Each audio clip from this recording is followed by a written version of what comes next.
Hello everyone, काल आपण एक प्रॉब्लेम पाहिला होता ज्याच्यामध्ये आपण ट्रायल बॅलन्स आणि ॲडजस्टमेंट यांच्यावरून काही पोस्टिंग केल्या होत्या, ज्याच्यामध्ये आपण ट्रेडिंग अकाउंट ओपन केलं होतं, profit and loss account open केलं होतं, बॅलन्स शीट ओपन केली होती आणि पार्टनर्स कॅपिटल ओपन केलं होतं. आणि या केसमध्ये आपण संपूर्ण डेबिट साईडची पूर्ण पोस्टिंग काल करत होतो आणि करता करता आपलं लेक्चर संपलं होतं. तर याच गोष्टीमध्ये आता आपण त्या फॉलोअप घेणार आहोत त्यांचा, आणि या केसमध्ये आता आपल्याला त्या गोष्टी व्हेरीफाय करायच्या. So let's check out its opening stock. काल आपण हा ट्रेडिंगच्या डेबिटला टाकला होता, हा इथे बघा दिसतोय ओपनिंग स्टॉक. त्याच्यानंतर आपण पर्चेसेस टाकले होते, वेजेस जेवढे ट्रेडिंगच्या अकाउंटच्या डेबिटला जाणारे सगळे खर्च होते ते आपण ट्रेडिंगच्या डेबिटला टाकले होते, जसं की 1 2 3 4 5 6 आणि 7 आणि 8, बरोबर आहे. त्यापैकी हे 8च्या 8 एक्सपेन्सेस आपण इथे ट्रेडिंगच्या डेबिटला टाकले. 1 2 3 4 5 6 7 आणि हा 7, आणि इकडचं एक क्रेडिटला गेलेलं आहे, जसं की हा सेल्स रिटर्न आहे जो सेल्समधनं लेस होणार आहे. सो 1 2 3 4 हा पी डीचा आहे, 5 6 आणि 7. ओके, हे 7 आहेत आणि इथे सुद्धा 7 आयटम आपण ट्रेडिंगच्या डेबिटला लिहिलेले. ट्रेडिंगच्या डेबिटला यातले आपण फॅक्टरीचे डायरेक्ट एक्सपेन्सेस ओळखले आणि डायरेक्ट 2 नंबरला गेलो ॲसेट्स. जेवढ्या ॲसेट्स होत्या त्या सगळ्या आपल्याला आज ॲसेट साईडला लिहायचे आहेत, जबकी काल आपण 3 ॲसेट लिहिलेले आहेत. मग बघूया आजपर्यंत आज आपल्याला कोणकोणत्या ॲसेटला लिहायचे आहेत आणि त्या मी आता तुमच्यासमोर लिहिणार आहे. ओके, तर ॲसेट बघूया कोणकोणत्या आहे त्याच्यामध्ये. सो इथे आलो, पहिली ॲसेट आहे डेटर्स, दुसरी ॲसेट आहे फर्निचर, तिसरी ॲसेट आहे लँड अँड बिल्डिंग, चौथी ॲसेट आहे प्लांट अँड मशिनरी, पाचवी ॲसेट आहे कॅश इन हँड, आणि 6वी ॲसेट आहे व्हेकल्स, आणि 7वी ॲसेट आहे इन्व्हेस्टमेंट. अशा सगळ्या 7 ॲसेट आहेत, त्या सगळ्याच्या सगळ्या आपण इथे बॅलन्स शीटच्या ॲसेटला लिहिणार आहोत. ओके, आणि ज्यांच्यावर ॲडजस्टमेंट आहेत त्या मात्र इनरला लिहिणार आहोत. आता ॲडजस्टमेंट असलेल्या ज्या ॲसेट्स आहेत त्यांना मी अशी टिकमार्क केलेलीच आहे, त्यामुळे आपण सगळ्या ॲसेट लिहिणार आहोत. चला, पहिली ॲसेटकडे आपण जातो. इथे डेटर्स. डेटर्सला टिकमार्क आहे, त्यामुळे मी हा डेटर्स ॲसेटला लिहिलं. बघा, डेटर्स 50,000 आणि ॲडजस्टमेंट असल्यामुळे 3 ओळी सोडले आहेत, बिकॉज याच्यावर 3 ॲडजस्टमेंट आहेत. हे बघा, इथे ॲडजस्टमेंट दिले आहेत. एक आहे बॅड डेपची, एक आहे RDDची, आणि वजाबाकी करून आलेली अमाऊंट लिहिण्यासाठीची एक ओळ. अशा 3 ओळी मी सोडलेल्या आहेत. राईट. नेक्स्ट आता आपण बघतोय की पहिली ॲसेट झाली लिहून. दुसरी ॲसेट काय आहे आपली, ही बघा इथे बिल्डिंग, लँड अँड बिल्डिंग, आणि ॲडजस्टमेंट आहे 2 लाख रुपये आहेत लँड अँड बिल्डिंगचे. मग ते सुद्धा मी इथे लिहिलेत. बघा, लँड अँड बिल्डिंग 2 लाख रुपयांनी एक ओळ सोडलेली आहे. हां, नेक्स्ट आपली ॲसेट काय आहे, फर्निचर. फर्निचरवर ॲडजस्टमेंट नाही आहे, पण डायरेक्टली आपण अमाऊंट 1 लाख रुपये आपण ॲसेटला लिहिणार आहोत. ही आली फर्निचर 1 लाख रुपये. ॲडजस्टमेंट नसल्या कारणाने ओळही सोडली नाही, इनरलाही लिहिलेलं नाही आपण. नेक्स्ट, ते झाल्याच्या नंतर ॲसेट नेक्स्ट आहे लँड अँड बिल्डिंग झाला, फर्निचर झाला. नेक्स्ट आपली ॲसेट आहे प्लांट अँड मशिनरी 2 लाख रुपये आणि ॲडजस्टमेंट आहे. मग आता आपण इथे प्लांट अँड मशिनरी लिहिणार आहोत. इथे प्लांट अँड मशिनरी, हां, जे 1 लाख रुपये ॲडजस्टमेंट आहे त्यांच्यावरती. हे बघा, प्लांट अँड मशिनरी 2 लाख रुपये ॲडजस्टमेंट आहे. इनरला लिहितोय मी 2 लाख रुपये. हे पहा, 2 लाख रुपये. 1 2 3 4 5, आणि एक ओळ सोडली म्हणजे एक रेष मारून ठेवली. रेष मारल्याशिवाय ओळ सोडले हे कळत नाही, चुकून आपण इथेच लिहायला घेतो. रेष असली तर आपल्याला कळतं की एक ओळ आहे, त्यामुळे आपण स्किप करतो. त्याच्यानंतरची ॲसेट आपण लिहितोय कॅश इन हँड, नंतर आहे लूज टूल्स, बिल्स रिसिवेबल. या तिघांवरही ॲडजस्टमेंट नाही. बघा, ए तिघांवरही ॲडजस्टमेंट नाही, मग डायरेक्ट आउटरला लिहायच्या. Cash in hand, bills receivable, loose tools. हे बघा, इथे सलग 3 लिहितोय मी. Cash in hand, bills receivable आणि लूज टूल्स. या 3 ॲसेटचे 3 अमाऊंट आता आपण बघणार आहोत. कोणती आहे पहिली, 50,000, 20,000 आणि 30,000. हे लिहितोय मी पटापट आणि सगळ्या आउटरला लिहितोय. हा लिहिला 50,000, नंतर 20,000, आणि हा आला 30,000. राईट. या गोष्टी आल्या, यांना आपण काय म्हणतो, ॲसेट्स. आपण सगळ्या ॲसेटला टाकलेले आहेत. मला वाटते तरी अजून 2 ॲसेट्स बाकी आहेत आपल्या. एक व्हेकल बाकी आहे जिच्यावर डिप्रिशिएशन नाही आहे, आणि एक इन्व्हेस्टमेंट. दोघांवरही आपल्याला ॲडजस्टमेंट नाहीत. म्हणजे व्हेकल आणि इन्व्हेस्टमेंट आपण 2 ॲसेट लिहिणार आहोत.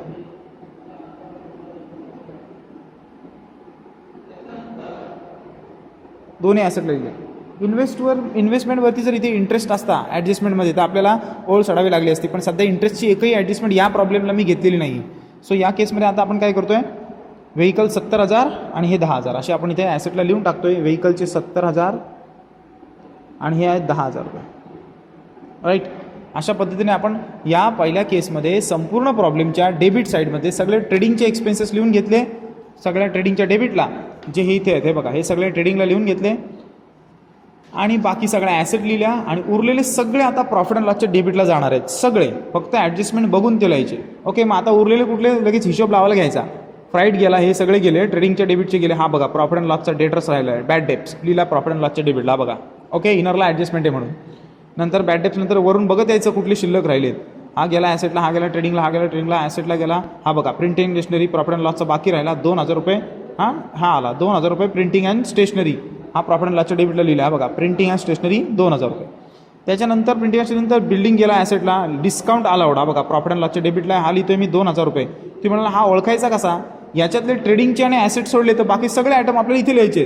त्यामुळे यातला कुठला प्रॉफिट अँड लॉसला येतो याचा तुम्हाला विचार करायची गरजच नाही. पहिले ट्रेडिंगचे टाकून घ्या, ॲसेट टाकून घ्या, उरलेले सगळे प्रॉफिट अँड लॉसच्या डेबिटला इथे टाकून द्यायचे, सगळे विचारच करायचा नाही. मग आपण आता घेतोय डिस्काउंट अलाउड 2000 रुपये. हा बघा इथे लिहितोय डिस्काउंट अलाउड आणि इथे मी लिहिले 2000 रुपये. यांच्यावर कुठे ॲडजस्टमेंट असली तर बघायची, पण मोस्टली इथं नाही आहे. नेक्स्ट, कारण आपण टिकमार्क केलेले आहेत ॲडजस्टमेंटवाल्यांना. नंतर कोण आहे डिस्काउंट अलाउडच्या नंतर, तर ॲसेटला गेला. हा रेंट रेट्स अँड टॅक्सेस बघा आहे ना, प्रॉफिट अँड लॉसच्या डेबिटला टिकमार्क नाही, याचा अर्थ ॲडजस्टमेंट नाही आहे. So rent rates and taxes 2000 रुपये इथे आले प्रॉफिट अँड लॉसच्या डेबिटला बघा. To rent rates and taxes किती हजार रुपये इथे 2000 रुपये. ओके, नेक्स्ट बघा कॅश इन हँड त्या ॲसेटला गेला. सॅलरीज प्रॉफिट अँड लॉसच्या डेबिटला आहे, पण टिक मार्क आहे, इनरला ठेवायला लागेल, ॲडजस्टमेंट आहे. मग सॅलरी प्रॉफिट अँड लॉसच्या डेबिटला 2000 रुपये लिहितो आणि इनरला लिहितो. टू सॅलरी 2000 रुपये लिहिले आणि इनरला लिहिले, ॲडजस्टमेंट असल्या कारणानं आणि सिस्टमॅटिक ते मेन्शन आउट केले.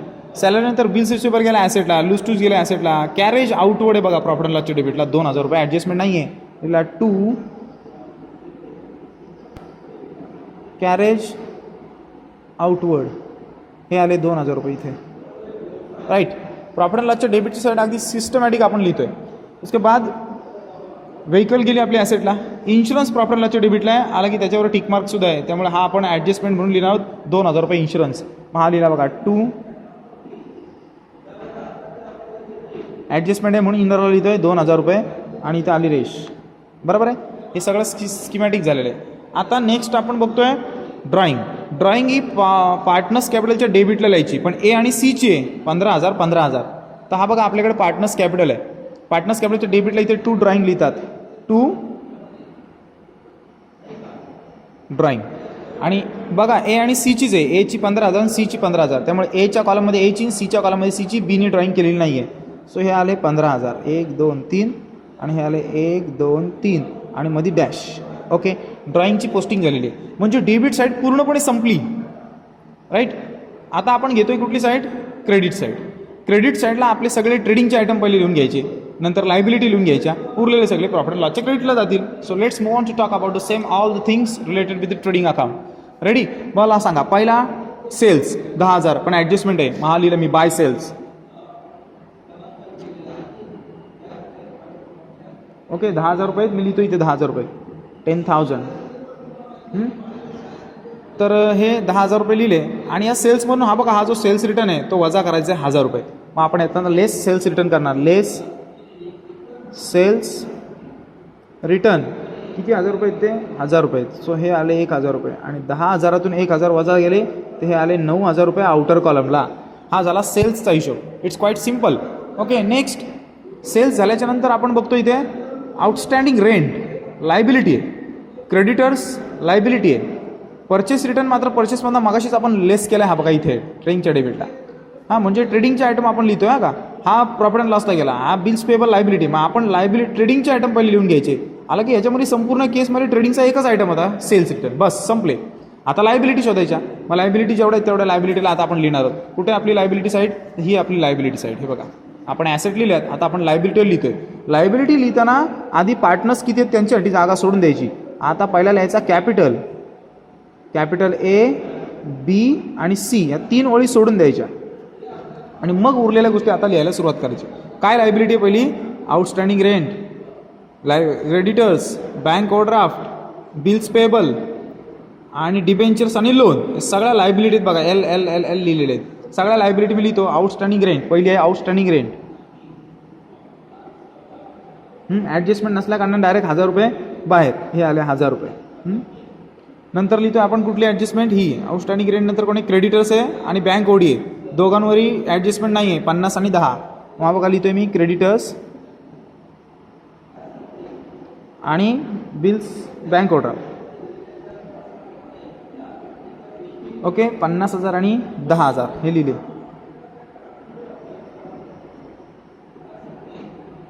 अशा पद्धतीने आपण ते लिहिले. नेक्स्ट लायबिलिटी आपली बिल्स पेबल राहिलेली आहे, डिबेंचर्स आणि लोन राहिलेली. मग चला बिल्स पेबल डिबेंचर्स लोन लिहून टाकू. बिल्स पेबलचं किती आहे एक्झाम्पल, 50,000 रुपये. हे आले 50,000 रुपये. हां, बिल्स पेबलच्या नंतर आहे आपल्याला डिबेंचर्स 10%. डिबेंचर्सवर ॲडजस्टमेंट दिलेली नाही आहे, त्यामुळे ती आपण डायरेक्ट आउटरला घेणार आहोत. 1,00,000 रुपये डिबेंचरचे आहेत. 1 2 3 4 5. आणि डिबेंचरच्या नंतर काय आहे, लोन आहे. लोन आहे ज्याची अमाऊंट आहे 50,000 रुपये. बघा डिबेंचर्स आणि लोन लिहून टाकले. आता उरलेले सगळे आयटम प्रॉफिट अँड लॉसच्या क्रेडिटला जातात. जसं की आपल्याला नियम माहिती आहे, पहिले ट्रेडिंगचे लिहायचे, लायबिलिटी लिहायच्या, ॲसेट लिहायचे, मग प्रॉफिट अँड लॉसला उरलेले जातात. इथे सुद्धा आपण पहिले ट्रेडिंगचे लिहिले, लायबिलिटी लिहिल्या, बाकी सगळे आता आपले प्रॉफिट अँड लॉसच्या क्रेडिटला जाणार आहेत. So there we go, it's a credit side of the profit and loss account. बघूया कोणकोणते राहिले आहेत क्रेडिटला. आता हा बघा, कमिशन रिसिव्ड आहे, इंटरेस्ट रिसिव्ड आहे आणि हा डिस्काउंट रिसिव्ड आहे. कमिशन, इंटरेस्ट आणि डिस्काउंट हे 3च आयटम आहेत जे प्रॉफिट अँड लॉसच्या क्रेडिटला जात आहेत. इथे सलग लिहून टाकतोय मी. कमिशन, नंतर इंटरेस्ट आणि डिस्काउंट, हे 3 गोष्टी आल्या. आता तिघांची अमाऊंट बघा. इथे कमिशन 1,000 रुपये, इंटरेस्ट 1,000 आहे आणि डिस्काउंट 26,000 आहे. हा लिहिला म्हणजे 1,000, 1,000 आणि 26,000 अशा 3 अमाऊंट लिहिल्या. संपली पूर्ण. पण राहिलं आहे फक्त हा कॅपिटल. हे 3 आयटम राहिले आहेत. मग ते 3 आयटम लिहायचे. 2,00,000, 2,00,000, 2,00,000. हे कॅपिटल बघा कुठे लिहितात. जसं की आपण ड्रॉइंग लिहिली होती इथे दोघांची, तशी इथे कॅपिटल इथे लिहितात. By balance brought down. हा ओपनिंग बॅलन्स असतो. तिघांचाही सेम आहे. 2,00,000, 2,00,000, 2,00,000 असा सगळा आहे. आणि या केस, ओव्हरऑल केसमध्ये या टाईपचं सगळं आपण प्रॉब्लेमची पूर्णपणे पोस्टिंग करून झालेली आपली आज.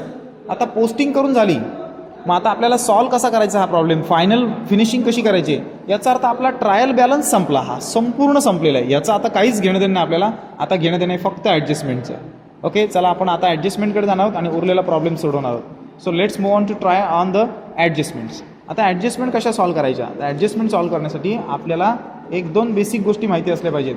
त्या बेसिक गोष्टी म्हणजे काय, तर त्यांचे इफेक्ट्स, कुठे कुठे त्यांचा इफेक्ट जातो ते आपल्याला कळलं पाहिजे. म्हणून तो आता आपण बघणार आहोत की ॲडजस्टमेंटचा इफेक्ट कुठे जातो. So let's move on to try on the first adjustment which is called closing stock. 10,000 रुपये ट्रेडिंगच्या क्रेडिटला, बॅलन्स शीटच्या ॲसेटला. ट्रेडिंगच्या क्रेडिटला, बॅलन्स शीटच्या ॲसेटला. ओके, मग इथं लिहितोय बाय क्लोजिंग स्टॉक. हा बघा इथं लिहितोय. मोस्टली क्लोजिंग स्टॉक इथे खाली लिहितात ना का, त्यामुळे 1-2 ओळी सहसा सोडून द्यायच्या असतात. हा लिहिला बाय क्लोजिंग स्टॉक. किती 1,000 रुपये, 10,000 रुपये. 1 2 3. आणि याचा दुसरा इफेक्ट बॅलन्स शीटच्या ॲसेटला आपण लिहिणार आहोत क्लोजिंग स्टॉक 10,000 रुपये. राईट, हा उरलेला प्रॉब्लेम आहे आपला. या केसमध्ये आपण तो कंप्लीट करतो. Adjustment number 2, depreciation. मशिनरी 10% आणि लँड अँड बिल्डिंग 12%. हां, तर डिप्रिशिएशन काय करायचं, आपली व्हॅल्यू कमी होते त्यामुळे ही व्हॅल्यू कमी करायची. लँड अँड बिल्डिंग आणि प्लांट अँड मशिनरी यांच्यातनं डिप्रिशिएशन वजा करतात आणि वजा करून आलेली अमाऊंट इथं प्रॉफिट अँड लॉसच्या डेबिटला लिहितात. लक्षात घ्या, डिप्रिशिएशनची ॲडजस्टमेंट ॲसेटमधून लेस आणि प्रॉफिट अँड लॉसच्या डेबिटला. आता ॲसेटमधून आपल्याला, मला वाटतं लँड अँड बिल्डिंगवर किती डिप्रिशिएशन दिलं आहे, 12% आणि ह्याच्यावर 10% मशिनरीवर. तर बघा मी काढतो इथे लेस डिप्रिशिएशन 10% आणि इथं लेस डिप्रिशिएशन 12%. आता हे काढायचे कसे ह्यांच्यावर, ते कॅल्क्युलेट करून दाखवतो बघा. हा का कसे काढायचे. तर पहिल्यांदा आपण प्लांट अँड मशिनरीवर 2,00,000वर 10% काढणार आहोत. 10% काढायचे म्हणजे शेवटचा एक शून्य ढापायचा, म्हणजे किती आले 20,000 रुपये. तर हे आले 20,000 रुपये. 1 2 3 4 आणि 2,00,000तनं 20,000 गेले तर 1,80,000 रुपये बाहेर आले. मग आपला नुकसान किती झाला, 20,000चा नुकसान झाला, कमी झाले पैसे आपले. मग ते प्रॉफिट अँड लॉसच्या डेबिटला लिहायचे. इथे टू डिप्रिशिएशन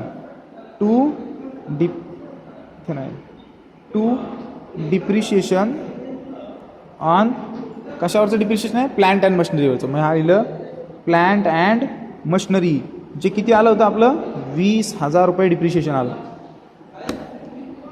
जसं याचं डिप्रिशिएशन वजा करून प्रॉफिट अँड लॉसच्या डेबिटला लिहिलं, 10% एक शून्य आपण काढलं, तसं हे 12% एक शून्य आपण निघत नाहीत, हे काढावे लागतात.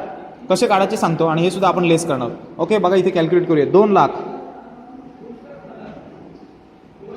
गुणिले 12% ना, मग भागिले 100. हा गेला, हे 2 शून्य गेले, हे 2 शून्य गेले आणि 12ने याला मल्टिप्लाय करायचं. 12 0 0 12 0 0 12 0 0 आणि 12 दुने 24. 24,000 रुपये डिप्रिशिएशन आलं. हे आपण यातनं वजा करायचं. 24,000 म्हणजे याचा अर्थ 1,76,000 रुपये उरले. आणि 24,000चं डिप्रिशिएशन आपण इथे प्रॉफिट अँड लॉसच्या डेबिटला लिहिलं. To depreciation on land and building किती आलं इथे? 24,000 रुपये आलं डिप्रिशिएशन. इथपर्यंत आपण लिहिलं. ओके, आता नेक्स्ट स्टेप, पुढची ॲडजस्टमेंट आहे आउटस्टँडिंग वेजेस आणि सॅलरी. आउटस्टँडिंग शब्द आला की वेजेस आणि सॅलरीमध्ये ॲड होतात आणि दुसरा इफेक्ट लायबिलिटीला जातो. नेहमीच आउटस्टँडिंग कुठलाही खर्च असेल तर तो ही अमाऊंट दिलेली ती त्या खर्चात ॲड करायची असते. आणि हे दोन्ही पण खर्च एक ट्रेडिंगला आहे आणि एक प्रॉफिट अँड लॉसला डेबिटला आहे. बघा, एक सॅलरी आहे आणि एक वेजेस आहे, दोन्ही पण आउटस्टँडिंग आहेत, ह्याच्यात ॲड करायचे ते आणि ॲड केलेली अमाऊंट इकडे लायबिलिटीला आणून टाकायची.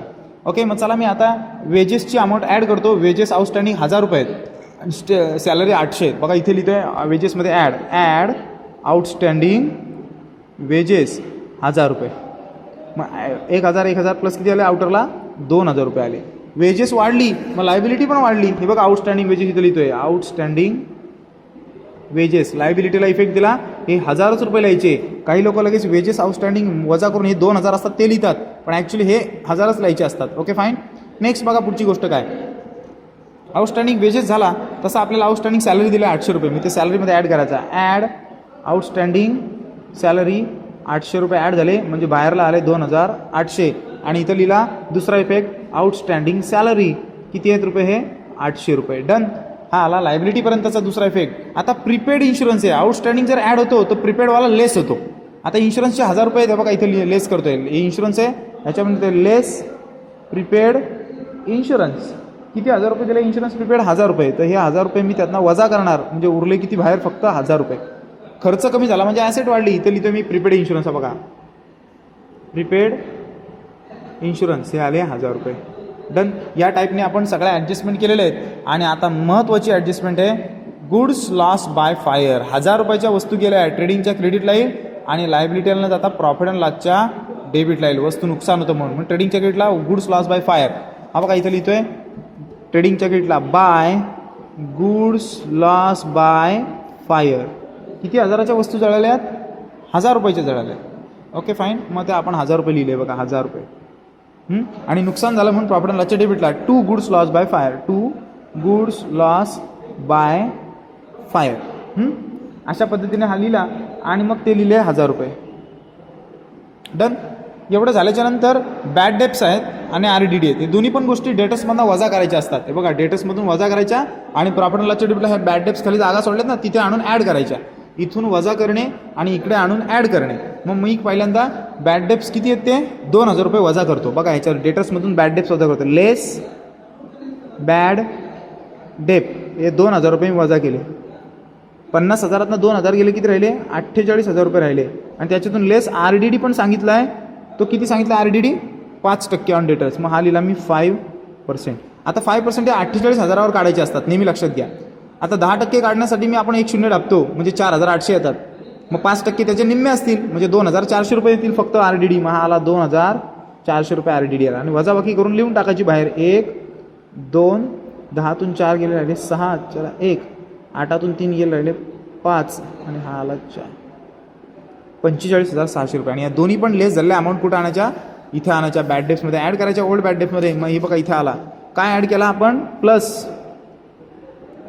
बॅड डेप न्यू आले. किती बॅड डेप्स लेस केले होते आपण? 2,000 रुपये. हे आले 2,000 त्यात ॲड झाले. हां आणि ॲड करून उत्तर किती आलं? तो 2 आणि 2 4,000 रुपये. आणि त्यात ॲड RDD झाला. जो RDD किती टक्के होता? 5%. जो किती आला होता?